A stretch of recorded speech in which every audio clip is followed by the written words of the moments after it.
চাঁদাবাজি হত্যাকাণ্ড হয়েছে কিনা পুলিশ বলতে পারবে। চাঁদাবাজি নিয়ে কারা করছে, রাজনীতি করছে, সন্ত্রাসীদের কারা রাজনীতি করছে। এই এলাকা থেকে আমি সন্ত্রাস মুক্ত করব, এই এলাকা থেকে আমি চাঁদাবাজ মুক্ত করব। এই এলাকার যে নতুন করে সৃষ্টি হয়েছে কিশোর গ্যাং, এই কিশোর গ্যাং থেকে আমি এই এলাকার জনকে মুক্ত করব। ট্যাক্সের পাশে অনেক সরকারি জায়গা ব্যবহার হচ্ছে না, খালি পড়ে আছে, অবৈধভাবে দখল করে আছে। আমরা যদি এই সরকারি জায়গাগুলো ট্যাক্সকে আমরা লিজ দিই 5 বছর 10 বছর, আমরা কিন্তু সরকার লাভবান হবে, রাস্তা পরিষ্কার হয়ে যাবে। আমি এই মাটিতে আমার জন্মগ্রহণ করেছি, আমি এই মাটিতে আমি বড় হয়েছি। আপনি দেখবেন রেজাল্টটা কী হয়। আমি বিশ্বাস করি, আমি মনে করি, আমি এই মাটিতে দাঁড়িয়ে শহীদ আদর্শকে বুকে ধারণ করে গত প্রায় 45 বছর ধরে আমি রাজনীতি করছি। যারা এই মাটিতে দাঁড়িয়ে শহীদ আদর্শকে বুকে ধারণ করছে, আমার বিশ্বাস শহীদ জিয়ার সৈনিকেরা যারা শহীদ জিয়ার আদর্শকে বুকে ধারণ করে তারা আমাকে ফুটবল প্রতীকে ভোট দেবেন।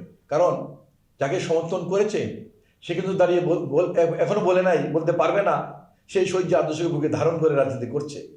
তাহলে শহীদ জিয়ার আদর্শকে তাকে কেন ভোট দিবে ভাই? সে যদি বলতে পারে এই ঢাকা 12 মাটিতে দাঁড়িয়ে সে শহীদ জিয়ার আদর্শকে বুকে ধারণ করে রাজনীতি করবে, তখন হয়তো তারা চিন্তা করতে পারে আমি এই মাটির সন্তান, আমি এই মাটিতে জন্মগ্রহণ করেছি, আমি এই মাটিতে দাঁড়িয়ে শহীদ জিয়ার আদর্শকে বুকে ধারণ করে রাজনীতি করছি এবং করব। অতএব আমি বিশ্বাস করি এই মাটিতে যারা শহীদ জিয়ার আদর্শকে বুকে ধারণ করে তারা ইনশাল্লাহ আগামী নির্বাচনে আমাকে ফুটবলকে ভোট দিয়ে জয়যুক্ত করবেন। আমি দল করছি তো ভাই, আমি শহীদ জিয়ার আদর্শকে বুকে ধারণ করে আমি এগিয়ে যাচ্ছি তো। বৈষ্ণব করছে এটা দলের একটা সিস্টেম, কিন্তু আমি যে বুকে ধারণ করছি শহীদ জিয়ার আদর্শ, এটা তো নিতে পারে না, এটা কেউ পারবে না। আমার সাথে হাজার হাজার শহীদ জিয়ার সৈনিকেরা নির্বাচন করছে, তার শহীদ জিয়ার আদর্শকে বুকে ধারণ করে রাজনীতি করেছে এ মাটিতে।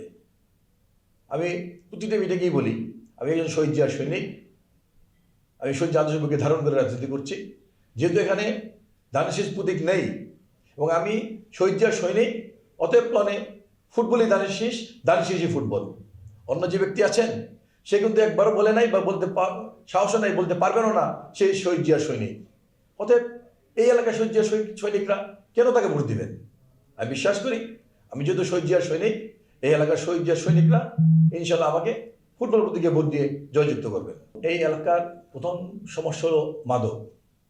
17 বছর মাদক একদম ভরে গিয়েছে অলিগলি। আমি বিশ্বাস করি আল্লাহ পাক যদি আমাকে কবুল করেন, এই এলাকা থেকে আমি মাদক মুক্ত করব, এই এলাকা থেকে আমি সন্ত্রাস মুক্ত করব, এই এলাকা থেকে আমি চাঁদাবাজ মুক্ত করব।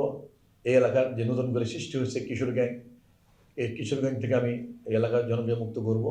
এলাকার আরও কিছু সমস্যা আছে, গ্যাস পাওয়া যাচ্ছে না, পানি খুব কম পাওয়া যায়, পেলো দুর্গন্ধযুক্ত পানি, রাস্তাগুলো ফুটপাত হকার দখল করে নিয়েছে, সাধারণ পাবলিকের হাঁটার জায়গা নেই। আমি বিশ্বাস করি আল্লাহ পাক যদি আমাকে কবুল করেন, আমি পরিকল্পনা করে এসব সমস্যার সমাধান করব। আমি ঢাকা 12কে একটি সামাজিক বন্দর হিসাবে তৈরি করবো, যেখানে দল মত নির্বিশেষে সবাই ঐক্যবদ্ধভাবে থাকতে পারে, শান্তিপূর্ণভাবে থাকতে পারে। তেজগাঁও ট্রাক স্ট্যান্ড, ট্রাকগুলো কিন্তু রাস্তা দুই পারে রেখে রাস্তা শুরু করে ফেলেছে, গাড়ি চলার জায়গা নেই, হাঁটার জায়গা নেই। ট্যাক্সের পাশে অনেক সরকারি জায়গা ব্যবহার হচ্ছে না, খালি পড়ে আছে, অবৈধভাবে দখল করে আছে।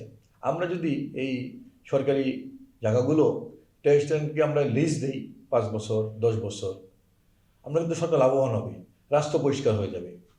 ঠিক তেমনিভাবে আপনাদের বাস স্ট্যান্ড পাশে কিন্তু অনেক খালি জায়গা পড়ে আছে। আমরা যদি এই জায়গাটা যদি বাস স্ট্যান্ডকে লিজ দিই, আমরা বাসগুলো রাখতে পারি, সরকার লাভবান হবে, রাস্তা পরিষ্কার হয়ে যাবে। তো আপনি দেখুন একটা কারণ বাজার অনেক রাস্তা ব্যবহার হচ্ছে না, অনেক পার্ক পড়ে আছে, পার্ক ব্যবহার হচ্ছে না, এখানে যার জন্যেই বিভিন্ন মানুষ বেদখল রাস্তা দখল করে ব্যবসা করছে, পার্ক দখল করছে, ব্যবসা। আমরা যদি পরিকল্পনা করে যদি আমরা এখানে স্থায়ীভাবে টেম্পোরারিভাবে সিটি কর্পোরেশনের মাধ্যমে সরকার যদি আমরা একটা ব্যবসার সুযোগ করে দিই বা বিল্ডিং করে দিই, পরিকল্পনা করে, তাহলে আমাদের সমস্যাগুলো থাকে না। তা আমি মনে করি পরিকল্পনার অভাব। এই বাস স্ট্যান্ড বলেন, তেজগাঁ ট্রাক স্ট্যান্ড বলেন, কারণ বাজার বলেন, আমরা যদি এগুলা পরিকল্পিত করে যদি আমরা এগুলা সমাধান করতে পারি ইনশাল্লাহ, তাহলে এইসব সমস্যাগুলো এই এলাকায় থাকবে না। প্রার্থীর পিছনে এক চাঁদাবাজ গোল করে দিয়েছে। চাঁদাবাজ কারা? সন্ত্রাসী একটা প্রার্থীর পিছনে গোল করে দিয়ে আছে, ঠিক আছে? তাহলে চাঁদাবাজ কারা করছে, রাজনীতি করছে? সন্ত্রাসীদের কারা রাজনীতি করছে? আমি এই এলাকার সন্তান, এই এলাকা বড় হয়েছি, সবার সাথে আমার পরিচয় আছে। এখন আপনি ধরেন, আমি যে কথাটা বললাম, একটি প্রার্থীর পিছনে চাঁদাবাজ, সোশ্যাল মিডিয়ার চাঁদাবাজের একদম সম্প্রতি ঘটে যাওয়া কারণ বাজারের ঘটনা, বড় চাঁদাবাজ একজন প্রার্থীর পিছনে গোল করে ছবি দিয়ে দিছে। তাকে কি বলবেন আপনি? ওই প্রার্থীকে কি বলবেন আপনি? কিছু চিহ্নিত সন্ত্রাসী ওই প্রার্থীর পিছনে কাজ করছে, সামাজিক মিডিয়াতে গোল করে লিখে দিয়েছে, তাকে কি বলবেন আপনি? আমি মনে করি ওই প্রার্থী এখানে এগুলা নিয়ন্ত্রণ করার জন্য সে এলাকার সন্তান না, সে এলাকায় রাজনীতি করে নাই, সে এগুলা ভোগ দখল করার জন্য আজকে এই চাঁদাবাজদের নিয়ে, সন্ত্রাসীদের নিয়ে আজকে নির্বাচন ওয়ার্ক করছে। সে যদি কোনো প্রকার এগুলো ভোগ দখল করতে পারে, আমি বিশ্বাস করি ঢাকা বারোর মানুষ, যারা এদেরকে নিয়ে ঘোরে, যারা এই মাটির সন্তান না, যারা এই মাটিতে জন্মগ্রহণ করে নাই, যারা এই মাটিতে রাজনীতি করেন নাই, ঢাকা বারোর মানুষ কখনো তাদেরকে ভোট দেবে না ইনশাল্লাহ। আর তাকে দেখুন আপনি, এক প্রার্থীর ভাই ফ্যাসিস্ট সরকারের বড় সহযোগী ছিল, একজন সচিব ছিল, সে আজকে বেসামরিক বিরোধী আন্দোলনের আসামি হয়েছে আজকে জেলখানায়। প্রচুর অর্থপূর্তির মালিক, তার টাকাগুলো কোথায়? অবশ্যই তার বাড়িতে থাকতে পারে, আজকে টাকা সরাসরি করছে।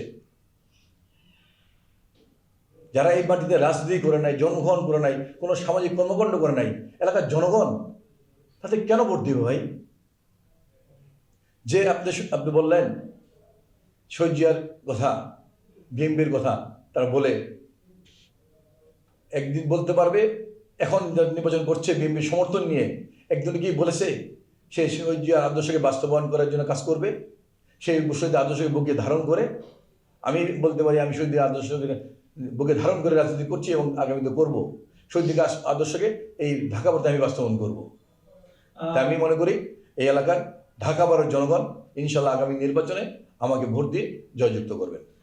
কারণ বাজারে আসলে পুলিশ বলছিল কারণ বাজারে চাঁদাবাজিকে কেন্দ্র করে আপনাদের এক সহকর্মী আসলে নিহত হয়েছে, স্বেচ্ছাসেবক দলের একজন নেতা।